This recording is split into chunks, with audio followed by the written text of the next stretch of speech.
Glory, Man United, and the Reds go marching on. Hey guys, welcome back to the channel. Josh MUFC here with another video. This time it's not going to be transfer news and roundup. It's actually going to be something a little bit different. I'm going to try my hand at a match review. Now, what we had last night was Liverpool taking on Manchester United at the Rajmangala Stadium in Bangkok. Now, the game ended 4-0, which, for the following reasons, as I'll dive into later, not a fair result. And I'm basically just going to give you a little run over of what happened in the game, how I saw the shape and the play style of Manchester United. And again, I'll go in with a caveat. There was many substitutions, many different sides, and it was the first hit out in God knows how long for a lot of these players. So there was rusty moments. There were players were a little bit behind in the pace, but essentially, I'm here to discuss what I saw in the difference. Now, being YouTube, I can't upload any videos. I can't put up any footage of that for risk of copyright strikes, etc. But if you go onto YouTube or into Google, just Google the match result preseason friendly 22, etc. It'll have highlights. It'll have, I think there's one guy, Gazamedia. He has a long version of the highlights, so it's worth a look at. I watched it on MUTVs, but I didn't have to sign up for my money to them, which was interesting. So take that, Glazers. You can get out of my club anyway. So yeah, we'll just dive into it now. I'll just give you a quick overlay of how the match progressed. I'm just going to be using the Google match stuff here just to walk you through it, and then give you my thoughts afterwards. So yeah, here we go. Right, so as you see there, the score ended up being 4-0. Now the lineups here were quite interesting. It was literally an Ollie team, a Ralph team. How United lined up: De Gea in goal, Dalot and Shaw as the fullbacks, Varane and Lindelof as the centre back pairing, which I think, until we get someone else in, that's the best combination that I think will go moving forward. McTominay and Fred were the starters again, which I very much surprised me. I thought we'd at least see Donny in a starting position. I mean, he ended up playing anyway, but I would have liked to have seen something a little bit different, I guess. They played in the 4-2-3-1, and while the team did play a lot better, I feel that breaking up that monotony, breaking up that sort of thing would send a good message. But anyway, moving on. Sancho, Fernandes, and Rashford in that sort of attacking three, and then Martial as a lone striker. Liverpool, on the other hand, and I will go down there, just to give you context, they basically put on a bunch of juniors with a couple of senior players in there. So Diaz, Firmino, Elliott was a front three, midfield three of Fabio Carvalho, Henderson, and Morton. And Chambers and Mabaya, who impressed me, mind you. He's a 17-year-old fullback for Liverpool. I think it was his first ever appearance for them, and he did wonderful. I was very impressed with him. He did a very good job of keeping Rashford quiet, and even when he swapped over with Sancho, he still did a good job tracking him. He did make a mistake leading to the Sancho goal, I think it was, or the Fred goal. Either way, but he showed a lot about him. He didn't give up. He was chasing down his runners. It was a very good performance from that little kid. And then you got Gomez and Phillips as your centre backs for Liverpool, and Alisson in goal. So United basically went full strength, and they did a complete swap over of all the players at half time. We'll get onto that a little bit later, though. Here we go. This will show you what happened. So Liverpool's bench is long. They basically just put 3 lots of 11 out over the 90 minutes. So every 30 minutes, they brought on another 11 players or 10 players outfield. So that kind of contributed to a very ebbing and flowing kind of game. There was not really a lot of consistency. But the second 11 for United, as you see here: Eric Bailly, Tyrell Malacia, Ahmad, Tom Heaton, Alex Telles, Facundo Palestri, Wan-Bissaka, Johnny van der Beek, Ethan Laird, and Elenga came on. Charlie Savage and Zidane Iqbal. Now, while there were wholesale changes, it was very clear to see that the first 11 in the first half from United, albeit playing against kids, did look a little bit better in what they were trying to accomplish. But I think that just comes with being more experienced, having more age, and having been obviously adjusted to this level of football. And granted, they were playing against Liverpool's kids, who made it fairly easy for them to knock the ball around quite easily. As the match progressed and Liverpool made their first sort of substitutions, you could see them gradually coming back into the game. They were quite, I guess, tepid in a lot of their performance, because I'm pretty sure this is like a lot of these players hadn't even kicked the ball around for like 6-7 weeks, and they gave them a bit of an extended holiday after a very long season, which, fair enough, good on them. But yeah, so it was a very ebbing and flowing game. I didn't expect anything. I mean, the result doesn't even bother me, to be honest. Like, normally I'd be bouncing off the walls 4-0 against Liverpool, but it was just a friendly, and as they rotated the players a lot, so it was good to see players get minutes.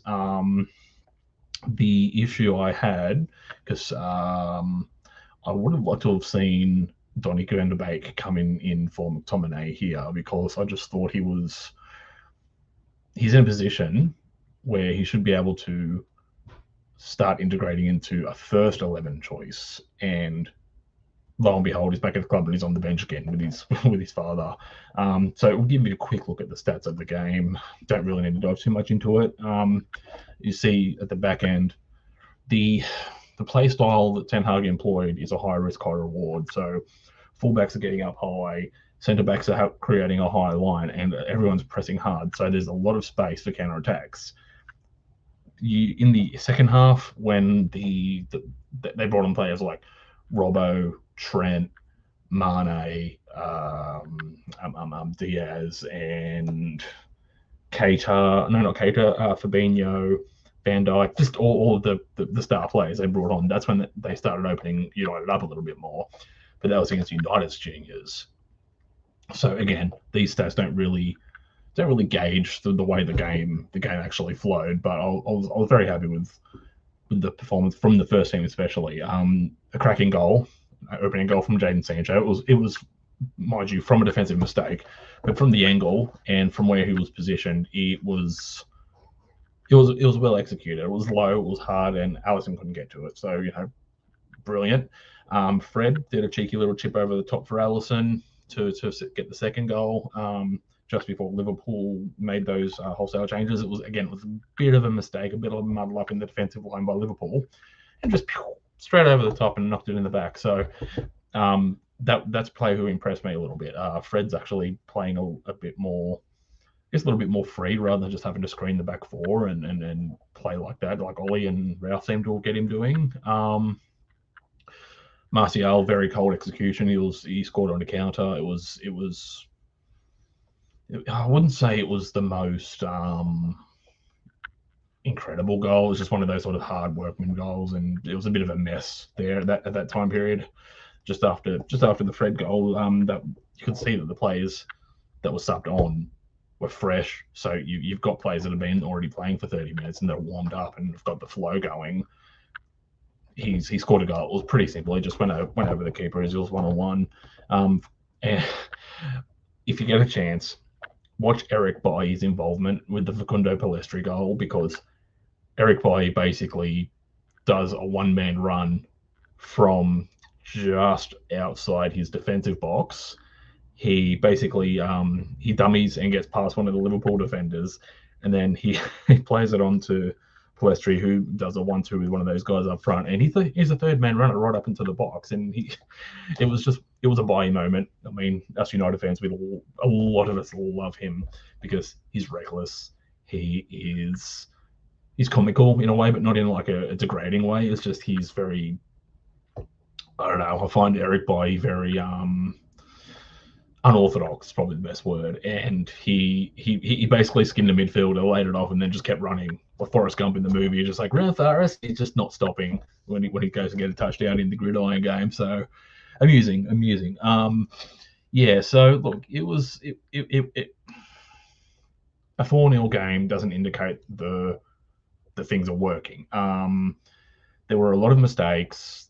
made by United in passing. But what I was impressed with, right? If I just go back to the lineups here for a second to give you an idea. So this isn't a tactics board, but I can sort of show you a rough idea of what I'm looking at to explain what was going on. So you've got Shaw here, Dalot here.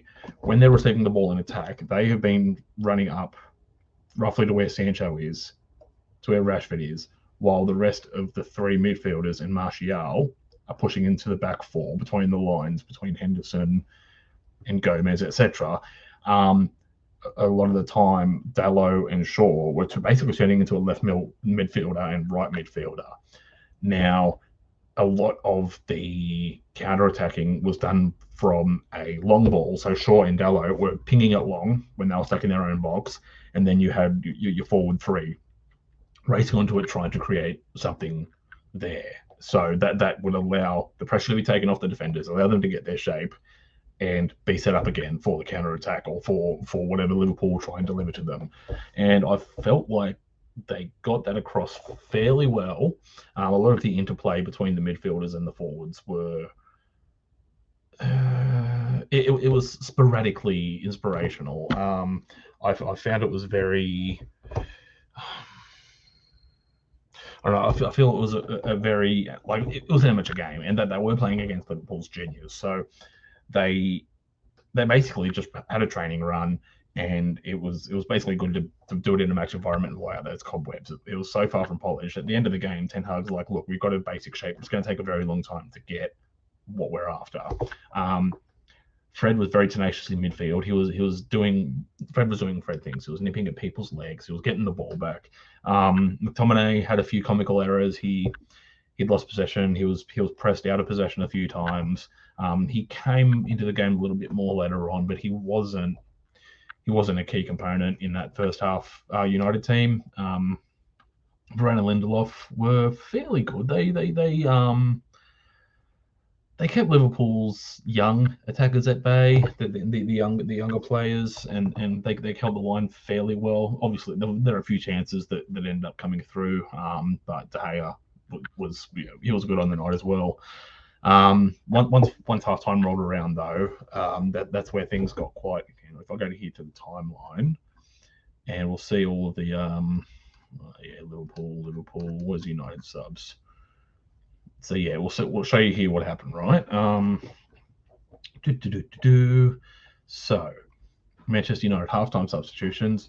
Wan-Bissaka on for Dalot, Elanga on for Rashford. Alex Tellez played left centre back. Excuse me, getting a drink. Tellez played at left centre back, which was different, but I can actually see the thinking. We might be able to actually use him there. That's whatever. Bruno was out. Donny came in the 10 role, but he sort of ended up playing as a bit of a false nine because there wasn't really that out-and-out striker in the subs there. Palestri came on for Sancho. Malacia came on for Shaw. Rafael Varane came on for Bailly.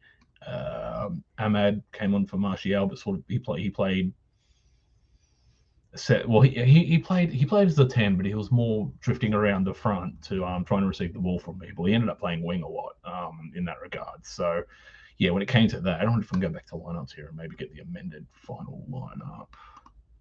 No, it won't do it for me. But yeah, look, in that second half, it was clear to see the tangible difference between what is considered the second string of United and the first 11. While the first 11 isn't good enough, for the most part, I found that there was that drop.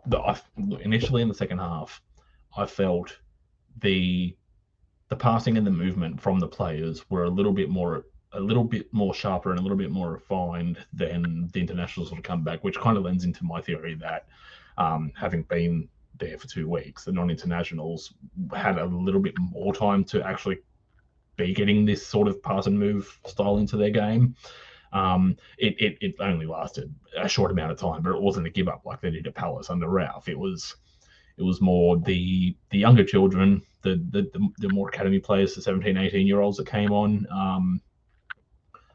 They're young, they're inexperienced, and you could tell it was nervous energy. They were trying to get at every ball initially, but it eventually, 10 minutes in, it just sort of started to wane a bit. But look, it was entertaining. It was a good. It wasn't really the spectacle. I mean, I kind of expected, I guess, because like this is a massive commercial game in Bangkok. The Rajamangala Stadium is quite a nice stadium, to be honest. The presentation of the award and the man of the match and everything, it was corny, but it was adorable because they had these big inflatable, wacky, wavy, inflatable flailing tube men, as you would see on Family Guy. And their trophy was a mock-up of the stadium they played in. It was quite adorable, but like a lot of Asian cultures go 100% with their celebrations. So big up to them. They named Anthony Martial as man of the match. I thought Eric Bailly played immense. He like I mentioned with his goal contribution, his goal involvement, I should say, because I don't think it went down as a contribution. But his goal involvement, he basically did a Bailly thing. He just got wound up and he just went for it. He started sort of here where the Varane Lindelof thing was. He ended up passing to I forget who it was, maybe Palestri, as he was sort of breaking in this line in here. And anyway, in the end, you had on this side, it was Palestri and Ahmad. I'm pretty sure they'll sort of worked a little thing between them here. Palestri scored that way. Mind you, the whole time, here just tanked all the way down and ended up a third runner at the near post. It was brilliant. Go and watch the highlights because it was a spectacle. Look, the game, as I said, it's just blowing out some cobwebs. I feel that the biggest thing that I was looking for is exactly what I saw. I wanted to see a basic idea, something tangible in the play style that I can hang my hat on and say, okay, this is something to get behind. This is something moving forward that we're going to expect to see from United. It was basic, it was rusty, but there is something at least that we as fans can look forward to. Liverpool, we'll just quickly touch on Liverpool. Their juniors made a pretty good account of themselves, to be fair. There's some obvious errors coming from inexperience, positioning. I was very impressed with Mabaya, to be honest. He ended up getting sort of left behind in a goal, making a mistake leading to the Sancho goal initially. But he, dusted himself up, got up, and he went back at it. So there's something there in that kid that I'm quite impressed with. The performance overall, as you'd expect for a preseason, it's just players blowing out the cobwebs, removing the ring rust from all their joints, and getting ready for the season ahead. Basically, once those first three goals went in the first half hour, everything balanced out. And Liverpool brought on gradually stronger 11s throughout the course of the game, and United basically went wholesale changes with second string and academy players in the second half. And in the end, it was some decent keeping and some great individual defensive moments from Bailly, especially. Tellez didn't do too badly at left back, and Malacia, I was very impressed with what I saw from him. He was very tenacious. He is not afraid to beat a man, but he's also intelligent enough to lay the ball off to someone nearby if he's surrounded, which he did quite a few times. So I was impressed with Malacia's performance. It's going to be exciting. I think he's going to end up replacing Luke Shaw sooner than we all think. I don't think there were any injuries or anything to report about in this game. So that's pretty much it from me, guys. I know it wasn't that great of a run over, but 4-0, United got a preseason trophy. That's one in the cabinet. No, not really. But yeah, I was just happy with it. I'm glad to have football back, to be honest. I was in Discord phone call while someone was streaming it with the Talk Football guys, and yeah, the vibes were good. And I think even one of the panelists, the head moderator over there, Twisted, he's basically saying, I can actually see something from United. And I think that's the key point that I pulled out of all of this, is that the players seem to be buying into it. It's only very early days. I'm not getting ahead of myself, but there's something tangible, something noticeable. And I think the biggest benefit, and I'm going to say it now, the biggest benefit of having Ten Hag and his team in there helping is to help coach these players. Because I'll just get rid of this. In the grand scheme, I've found that the vibes and the arm around the shoulder being your best friend only lasts so long. And that by the time Ollie was kicked out and Ralph came in, they were so used to just being protected and covered for and not being thrown under the bus and not being held accountable for the most part. And it was just like, oh, it'll be okay, guys. Come on, just come here. We'll work through it. We'll get into it next week. But that only lasted so long. And I made a point to one of the guys on the panel was that my biggest issue, and not it with the players per se, but with the club, is that we've just gone through 3 years of minimal to no coaching and development. And you think about the key players that have been in their key part of their development in the stage of their careers that they are. Your Rashford, your Martial, Voldemort, who isn't in the team anymore and scumbag like him shouldn't be. But just these younger players who are only coming in and developing their skills in the biggest league, the strongest league in the world, and all they've had is vibes. You know what I mean? So they haven't had proper man management. They haven't had proper tactical and professional growth, which that's what makes me excited as to the potential that this team, especially without the signings, this team could actually push on to. Because even though they've lost a couple of years of their career progressively or progression-wise, there's still a lot of room and scope for growth. Probably even if it's just 20% more out of their capabilities, there is no reason why United can't be there amongst the top 4 coming into the season. Obviously, you've got transition of system and players to come in, and injuries and suspensions always make a difference. But without getting too far ahead of myself, on face value, I'm actually just glad to see that the players are responding to what Ten Hag's trying to put out, even though it's going to be a slow burn. We just need to remain patient. I think that's the main thing, and I'm just glad that something's finally tangible to hold on to. And yeah, the rest of the preseason, there's matches every 4 days for United. So fingers crossed, there's more football to dive into. I'll give you a couple more match reactions, match reviews. Yeah, so if you enjoy what you see, if you like what you're hearing, drop a like, subscribe, head on over to Talk Football, go and do the same. I'm over there quite regularly, every 2 or 3 days as well. Yeah, and if there's any content you want, cleaning or football or otherwise, leave them in the comments. I'll get back to you. But yeah, I just hope you guys enjoy your day. I'm glad to see United are at least progressing in some way compared to last year. And just as a leaving thought, it'd be like, who would you like to see improve the most, or who do you think from the current squad is going to have the biggest impact moving forward under Ten Hag system? Leave your thoughts in the comments. I'll get back to you when I can. But guys, thanks for joining me. I hope you enjoyed it, and